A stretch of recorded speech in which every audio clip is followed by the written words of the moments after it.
Nah, makanya kita harus comply. Apalagi ini, Hmm. artinya memang kalau misalkan balik lagi ability to pay, misalnya kita ya sudahlah, kita memang penghasilan kita besar ya kan, ya wajar dong. Masa kita nggak bayar pajak, inti begitu sih. Benar Pak, mestinya kan bukan kalau penghasilan besar itu bukan dijembreng-jembreng di. Po, akhirnya lo dari kemarin absen 1 minggu, lo udah hadir lagi ya, Po ya? Udah sehat kan? Kemarin agak-agak demam dikit, demam tipis, flu tipis, sampai tak khawatir ini COVID nggak ya gitu. Pas dicek PCR, ternyata negatif. Negatif ya. Tapi emang cuaca emang lagi nggak enak banget. Enak, iya. ya. Anyway ya. Nggak usah ngomongin cuaca lagi lah. Ini gue dapet cuaca yang lain ini kayaknya.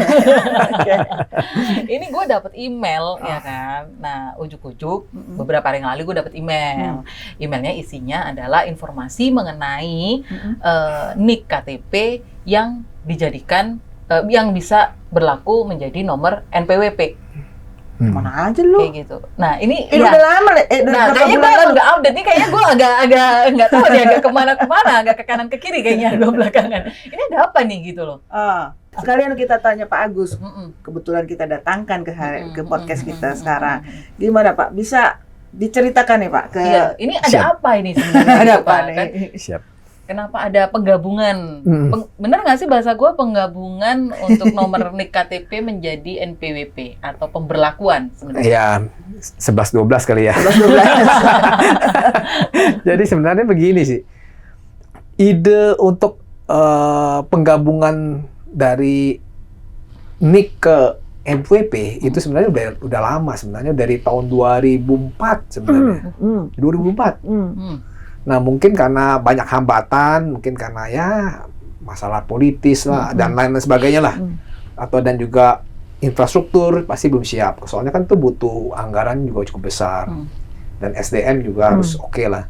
Nah, sampai sekarang nih ya, memang ada aturan, memang di aturan kita di Undang-Undang Nomor 7 2021, Undang-Undang Harmonisasi 2021. Ya, Undang-Undang baru Nomor 7 berarti kemarin. 2021, Undang-Undang Harmonisasi Peraturan Perpajakan. Yang mana di situ salah satunya mengatur mengenai penggabungan NIK menjadi NPWP di situ. Nah, sebenarnya jadi tujuannya sebenarnya gini. Pemerintah ingin melihatnya arahnya ini akan Indonesia ini mau jadi satu identitas tunggal, SIN, ya, Single Identity Number. Seperti dia mengadopsi seperti kayak di Amerika Serikat. Nah, kalau kita lihat di Amerika, ya, kayak di film-film ya. Nah, di film benar. Jadi kalau misalkan penjahat nih ya, penjahat, misalkan ya, polisi dia mau nangkep penjahat, dia tinggal ID-nya berapa, tinggal dimasukin nomornya semua. Propertinya ada di mana, track recordnya, dia pernah melakukan kejahatan, tahun kapan, dia punya properti, punya aset di mana, dia pekerjaannya apa, keluarganya bagaimana, lengkap semua. Nah, nanti arahnya seperti itu, ya, arahnya seperti itu nanti. Jadi kedepannya memang, kalau kita lihat memang sebenarnya bagus apa enggak sih, kan gitu ya. Memang tujuannya lebih menguntungkan atau tidak kan sebagai masyarakat kan. Nah, kalau kita sih melihatnya begini, sebenarnya memang kalau kita ngurus, kita misalnya gini, kita mau ngurus buka rekening bank misalnya, ya, biasanya kalau kita minta rekening, ngurus rekening bank, biasanya diminta KTP, minta NPWP gitu loh, ya. Dompet bisa tebal gitu ya. Nah, jadi sebenarnya sih memang ingin mensederhanakan, mensimpelkan lah ini, mensederhanakan. Semua nanti satu nomor, semua tuh tercapture di nomor itu, intinya di NIK itu nantinya. Jadi ingin semua menggabungkan, karena apa? Banyak sekali lembaga-lembaga itu ada nomor identitasnya. Contoh, misalkan NIK ya, kependudukan. Kedua NPWP, pajak. Tiga misalkan BPJS. Belum lagi misalkan SIM, paspor, dan sebagainya. Nah, ini kan agak ribet tuh ya. Jadi kita kalau megang dompet, makanya kalau dompet tebel, jadi tebel bukan isinya duit, kartunya banyak gitu. Nah, artinya ingin lebih disederhanakan sebenarnya tujuannya itu. Dan juga kalau disederhanakan, artinya kan datanya kan akan terintegrate, ya, data terintegrasi. Jadi pemerintah sebenarnya dia bisa kalau misalkan dia melakukan pelayanan ke masyarakat lebih bagus dong.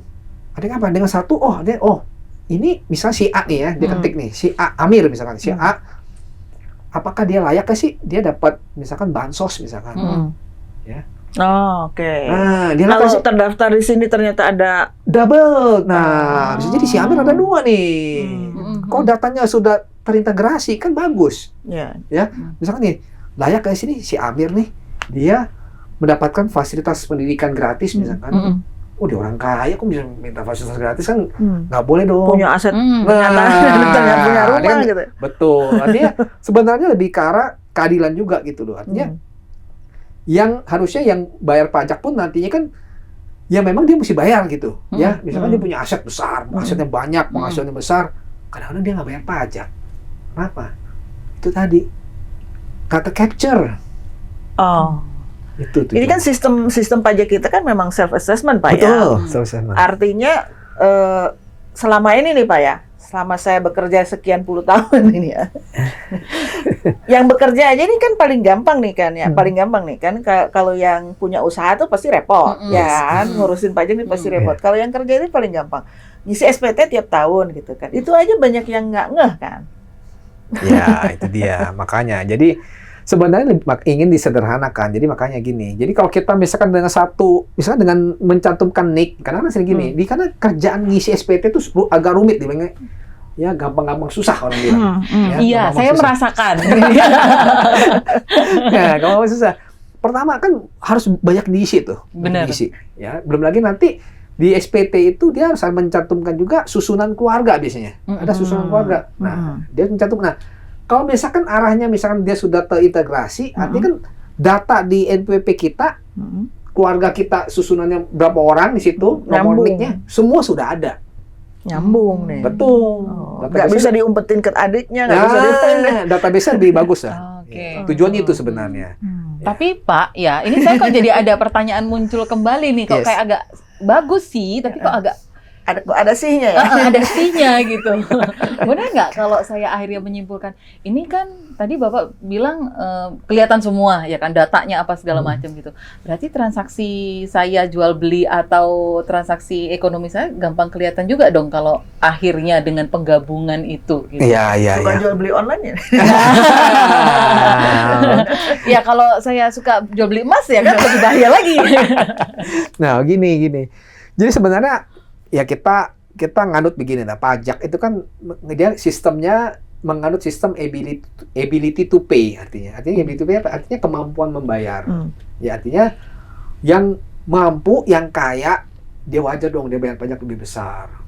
Ya dibandingkan sama orang yang penghasilannya lebih kecil. Itu jadi prinsip gotong royong itu harus pertama itu yang harus diterapkan sebenarnya. Jadi artinya bukan yang kaya makin kaya ya, nggak mau bayar lagi kan? Nah itu. Jadi sebenarnya gini, artinya kalau memang dia sebenarnya penghasilannya besar, ya, Mbak Tri bilang, penghasilannya besar, terus apakah nanti ketahuan? Nah, bisa ketahuan, bisa ada kemungkinan. Kenapa? Kan kita kan semua data kita, misalnya gini, saya kasih contoh, kalau kita ada beli sesuatu, misalnya kita ada memberikan ID kita, KTP kita ya, misalnya, pasti semua karena penjual dan si pembeli mereka mesti melaporkan juga sekarang. Ini semua jenis nih Pak. Kan kemarin kan cuman properti, itu kan ini ya. Buat NPWP ya, ke capture-nya ya, properti sama mobil itu udah ke capture. Ini sekarang kan dengan ID KTP ke capture semua ya. Kedepannya begitu. Kedepannya memang gini, makanya saya bilang. Oh iya iyalah, kalau kayak gue yang ini daftar kripto, gue beli, lah itu kan gue masukin NIK di situ. Nah, itu dia.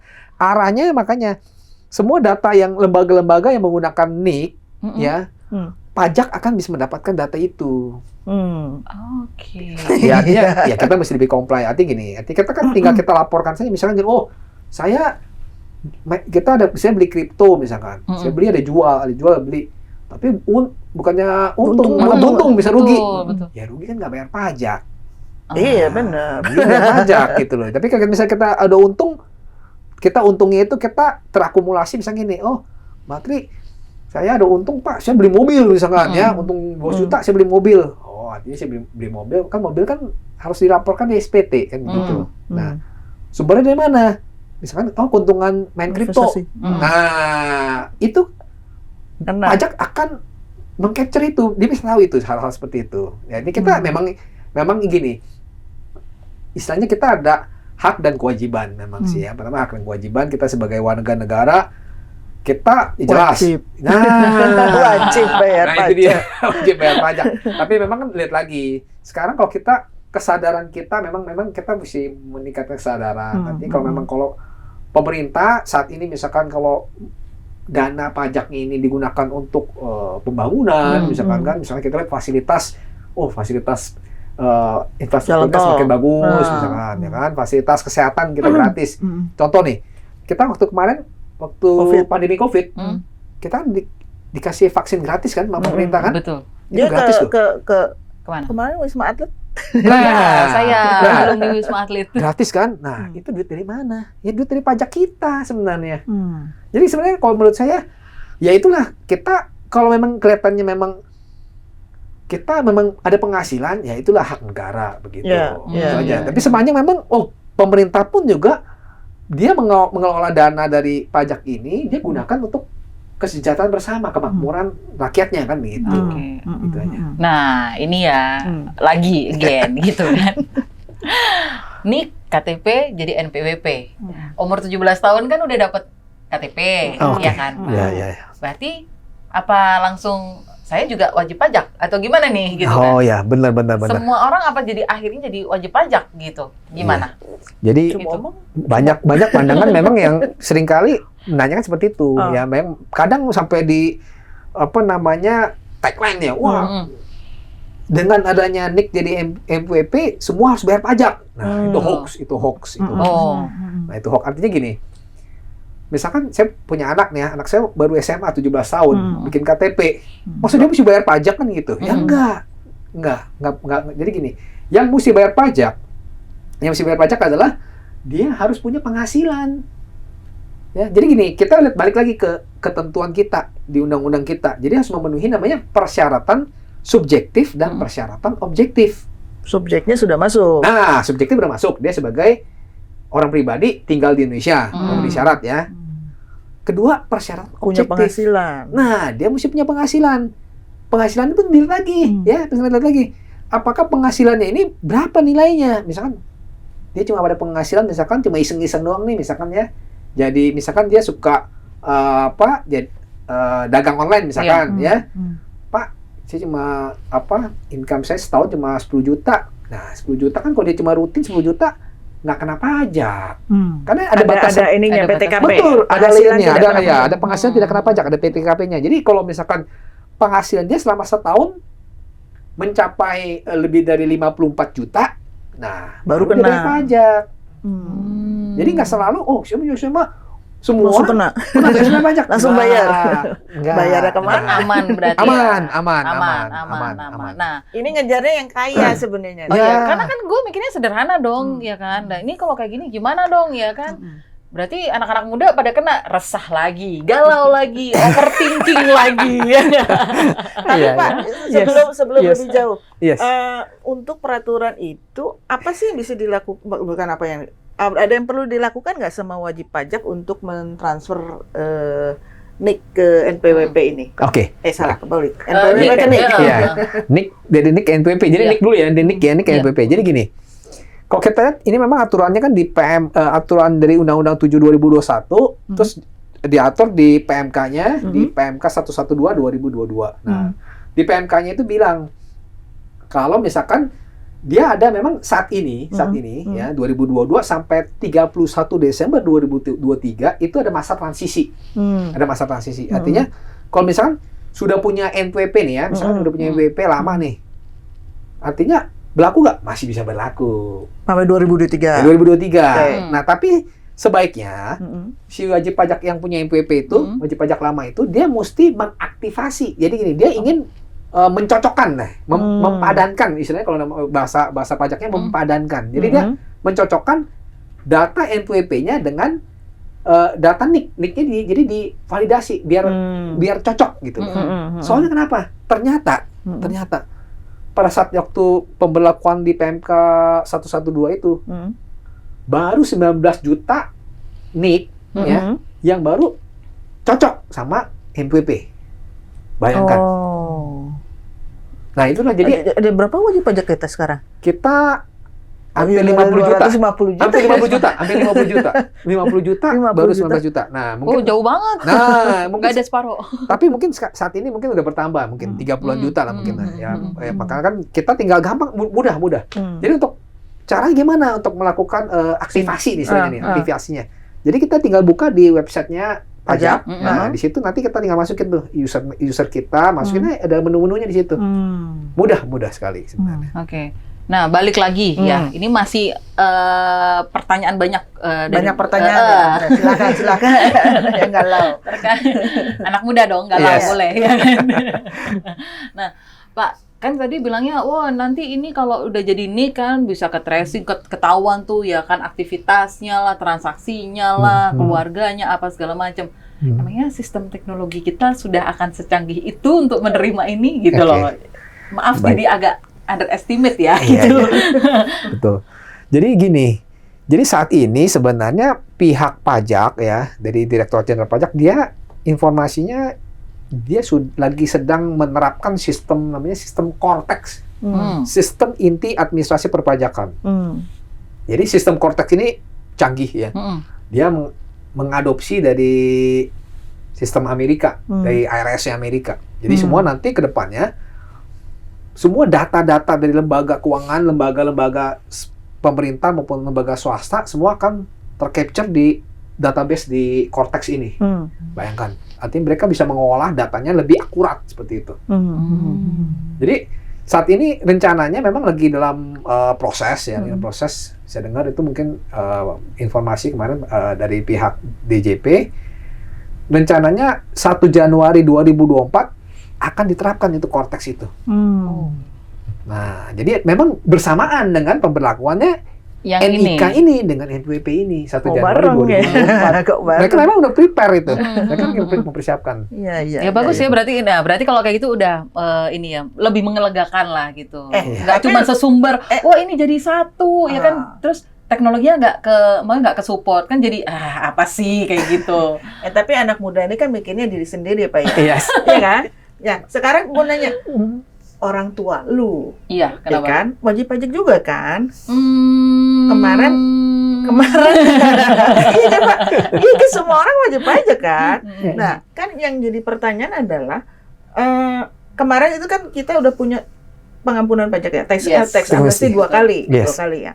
Nah, pertanyaannya gini Pak, kan kalau ngikut tax amnesty aman dong, ya kan? Kalau misalnya dia bohong ya, bukan bohong, maksudnya nggak masukin Kilaf lah. Lupa. Ya. nggak masukin Aset. aset-asetnya ke dalam laporan pajak.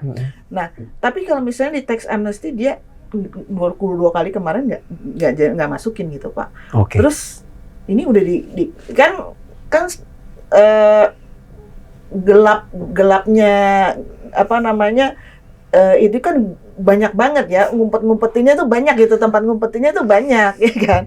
Nah sekarang dengan NIK digabungkan dengan NPWP nih Pak, artinya ini kan akan ketangkep semua nih orang-orang yang ngumpetin aset-asetnya selama ini tuh kan akan ketangkep semua. Betul. Pertanyaannya apa yang harus dilakukan ya kalau untuk misalnya dia kilaf tadi itu? Nah itu dia makanya nih sebenarnya gini, memang pemerintah sebenarnya kan dari 2016 sudah menerbitkan tax amnesty ya, tax amnesty jadi pertama di situ lumayan cukup sukses lah menurut saya 2016 itu. Nah, yang kedua juga di tahun ini 2022 yang sudah berakhir di 30 Juni kemarin ada menerbitkan program pengungkapan sukarela PPS atau dikenal tax amnesty jilid kedua. Nah, di situ juga pemerintah memberikan ruang lah sebesar-besarnya ya kan. Jadi yang misalkan alumni nih misalkan nih ya yang kemarin kelupaan misalkan tadi kelupaan silakan lah ya ikut kesempatan kedua ini kan begitu. Nah, sekarang tadi pertanyaan Bu Jum apa tadi kalau misalkan yang punya NPWP ya, dia punya NPWP tapi dia masih ada aset gitu ya. Dia sambil nggak pernah lapor. Nah, dan begini, kalau dia nggak pernah ikut tax amnesty, berarti kan dia nggak, ini dia punya NPWP, tapi dia nggak ikut tax amnesty, gitu kan? Baik jilid 1 maupun jilid kedua. Nah, tinggal dilihat lagi. Sebenarnya kalau untuk yang non alumni, ini non alumni saya bilang ya, yang nggak ikut, itu dia balik lagi ke undang-undang KUP, Undang-Undang Ketentuan Umum dan Tata Cara Perpajakan. Nah, di situ lihat lagi, dia pajak ini juga ada namanya masa daluarsa.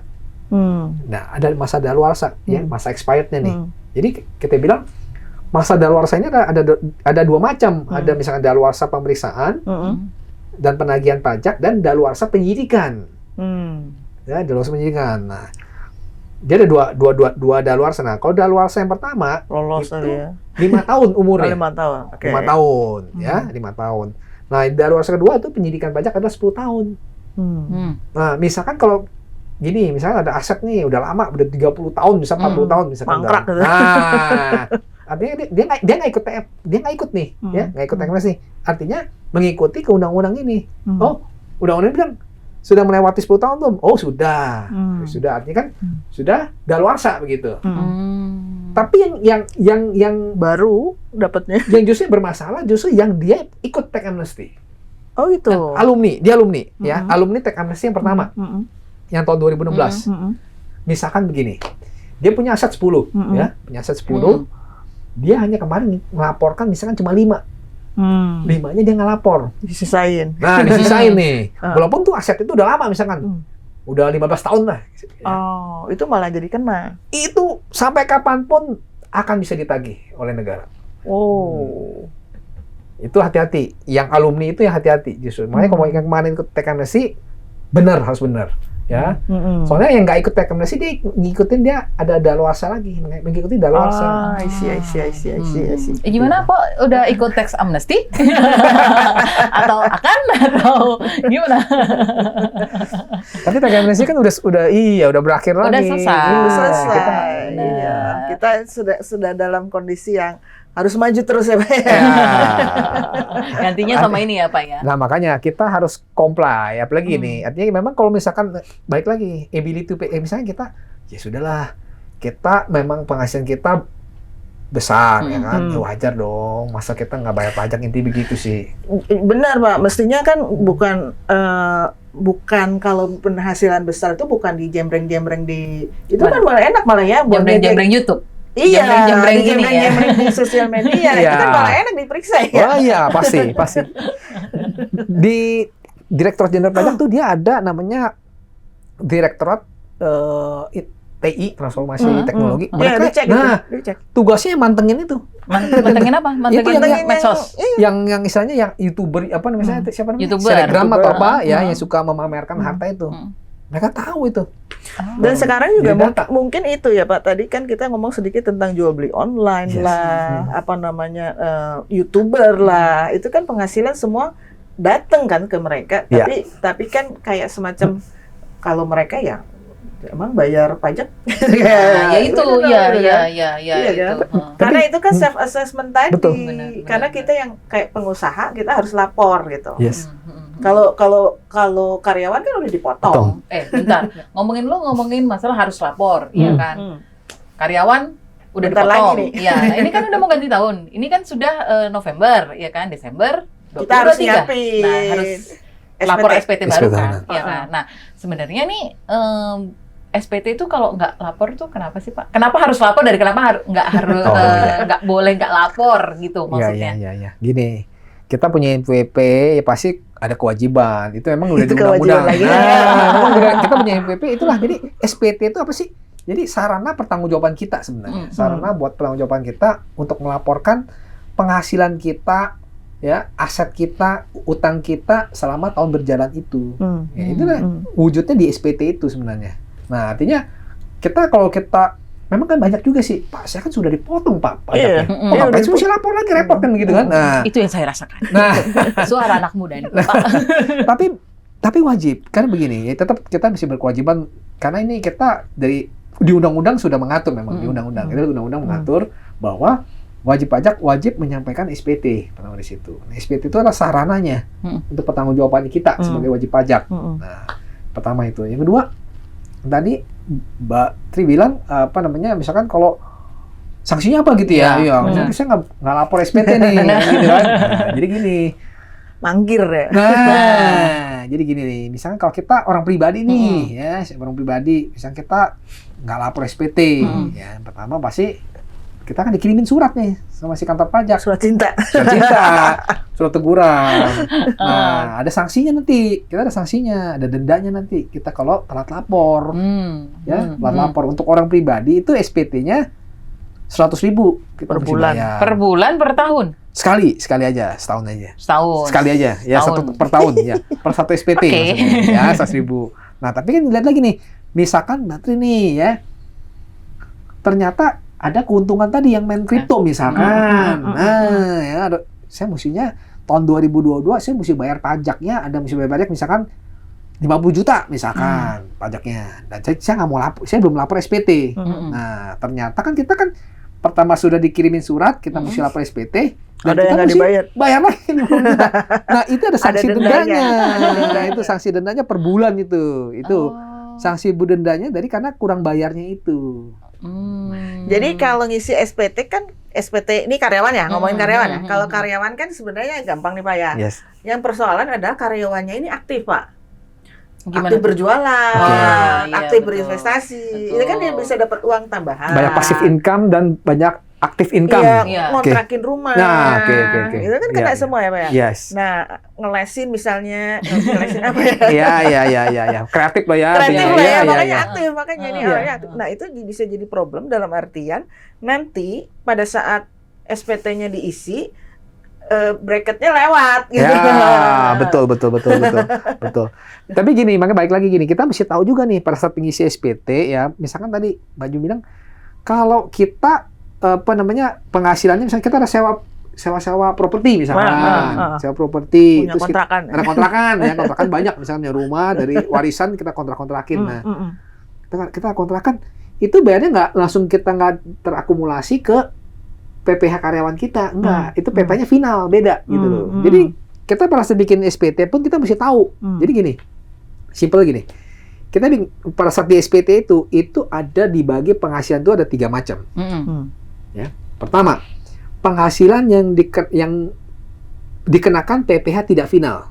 Nah, yang tadi yang kena yang lapisan tertinggi tuh. Iya. Nah, Iya, itu iya. tidak final. 35% Pak ya? Betul, 35%. Nah, itu Bagaimana berhitung ya, Bos? nah, penghasilannya tidak final seperti apa? Ya, misalkan kita karyawan misalkan ya. Gaji, terus kita ada Bersih penghasilan. dapatnya. Nah, bersih. Dan gitu kita ada ini misalkan main kripto tadi tuh. Tapi kripto sekarang udah final. Kripto udah final, udah aman sih. Ya. Misalkan Saham gini, juga final ya? saham final. Nah, misalkan kita ada ini deh, Yang nggak final sewa apa ya? Kontrakan. bukan. Properti, Gini enggak. deh, kita punya mobil. Kita rent kita car. rent car. Nah, saya punya mobil Avanza misalnya banyak. Saya buat ini sewain buat Grab misalkan. Nah, ya kan? Itu nggak final. Itu nggak final. Ya. Harus dihitung ulang lagi. Nah, atau nggak gini. Saya berarti bilang, saya punya megang ini Pak, emas misalkan. Wah, emas misalkan saya beli murah, saya jual sekarang Pak, misalkan. Terus saya dolar nih, US. Iya. Final Ya. kan itu Pak? Itu nggak enggak. final. Itu nggak final. Oh, Itu mata nggak uang final. tuh nyimpan mata uang enggak ya? Nggak final. Misalnya gini, kita megang dolar nih. Heeh. Dulu masih 13.000. Heeh. Sekarang udah mau 16.000 kan? Betul. 15.000 something. Mm-mm. Wah, kita jual di tahun ini. Keuntungannya itu nggak final. Oh. Itu nanti terakumulasi ke penghasilan gaji kita nanti dihitung tuh. Itu termasuk yang lapisan yang progresif. Iya. Nah, itu yang pertama. Penghasilan yang nggak final. Yang kedua ada penghasilan yang final. Mm-mm. Nah, penghasilan final seperti apa? Ya, Itu misalkan tadi banyak tadi. sewa properti. Mm-mm. Ya, sewa properti ada yang kos-kosan, misalnya punya kontrakan. Mm-mm. Terus kita saham ya, Saham. Mm. main saham, kripto, nah itu final. Mm-mm. Terus ada gini ketiga, penghasilan yang tidak dikenakan pajak, bukan objek pajak.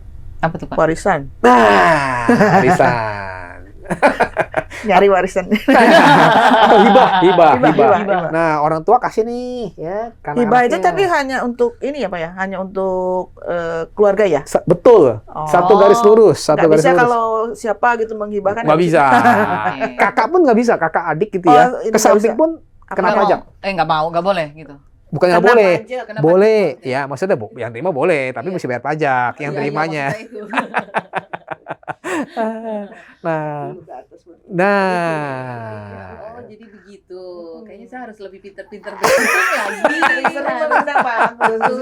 Saya juga harus pinter-pinter lagi memilih dan memilah uangnya mau kemana. nah, ya, Biar nggak pusing sama final nggak final nih loh. nah, Oke. Nah, Pak, yes. Mbak masih balik lagi. Ini terakhir, Oke. ya kan? Biar bisa, biar ada pride-nya dikit gitu ya sebagai anak muda. Ngomong ini Po, ya kan Apa? tadi kan yang Nick jadi NPWP gitu kan, teknologinya udah keren banget dari Amerika kayak gitu. Apakah Indonesia menjadi negara satu-satunya yang sudah menerapkan ini, ataukah memang ada negara lain? Ya kalau Amerika tadi sudah disebutkan gitu kan, mungkin negara maju ya memang sudah banyak gitu ya, Pak Banyak. ya. Tapi kalau negara berkembang gitu, Kita negara maju apa luar kembang? nah, saya nggak tahu. Saya takut Indonesia saja berkembang penting. kali ya. Indonesia masih berkembang, Masih ya? masih Masih ya? berkembang, development kan. Jadi gini, yang saya tahu itu yang negara-negara yang sudah menerapkan ini, yang single identity number ini, Malaysia, Thailand, Singapura? Singapura sudah. ya. Malaysia, Thailand, Tetangga Singapura sebelah, tetangga sebelah nih. Mereka sudah terapin. Ya, China pun juga udah. Oh iya, Oh, China. iya. Nah, China sudah. Jadi ada beberapa negara ya di situ. Mereka selain Amerika, kalau Amerika, negara Eropa, oke lah. Kita bilang kan mereka sudah maju lebih dulu ya. Tapi negara Asia pun sudah mulai menerapkan Udah mulai menerapkan. Ya. mengenai SIN ini. Memang ini mau ngejar ini sih Pak ya, tax ratio kita yang Betul. Karena tax ratio kita bandingkan dengan negara ASEAN tuh masih jauh sekali. Maksudnya kalau kita bandingkan misalkan sama Thailand sama Singapura lah, ya Thailand Singapura itu udah 2 digit mereka, udah 12-13%. Kita masih di bawah 10%. Kita masih di bawah 10% gitu loh. Jadi emang ngejar itu. Nah, kejar itu. Jadi sebenarnya begini sih, sebenarnya ya pemerintah ya pertama menaikkan tax ratio, ya tujuannya kan ingin ngejar ketinggalan nih. Kita selama ini kan 2 tahun nih ya, gara-gara COVID, kita kan ya memang habis-habisan nih ya. Apalagi memang di pada saat COVID itu tahun 2020, tax ratio kita 16 lagi. bagus banget. 8% lebih kalau nggak salah. Tahun 2020, 2021, wah turun sekali. Ya itu nggak mau, kita mesti ngejar ketinggalan nih sekarang nih, seperti itu. Iya. Oke, ya. Oke, saya jadi lebih paham, lebih ngerti, ya kan? Nggak usah terlalu worry. Nggak worry lagi, kegalauannya Nggak ada yang sudah diumpetin kan? Nggak ada, semoga. Kegalauannya udah kejawab, tapi nggak tahu nanti akan ada muncul kegalauan lagi atau enggak. Oke, Pak. Tapi anyway, makasih banget Pak insight-nya. Ini benar-benar sangat membantu saya untuk menjawab semua kegalauan saya. Pertanyaan-pertanyaan para kaum milenial yang terlalu Bentar suka lagi kesana akan sini gitu. Bentar lagi akan dicuil sama orang pajak. Nah, iya gitu jadinya. Oke, thank you ya Ya, Pak Agus. Sama-sama.